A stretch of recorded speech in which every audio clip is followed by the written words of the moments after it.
Hello guys, ipaplex ko lang yung anak ko na sobrang sipag at mahalin sa kanyang pamilya kahit ganito lang yung edad niya. 6 years old pa lamang siya guys. Di ko alam kung bakit naisip niya tong ganitong buhay. Sabi niya sa kanyang papa, gusto niya daw yung trying ganitong gawain.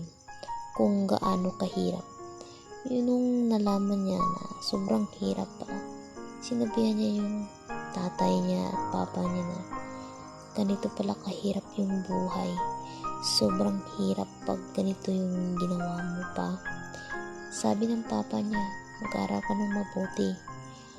Saka mag-aral ka ng mabuti. Ito yung hirap gawin pag wala kang pinag-aralan. Kaya sabi niya, magtatapos ako sa pag-aaral kahit ilan lang pa. Paglaki ko, gusto ko tulungan kita.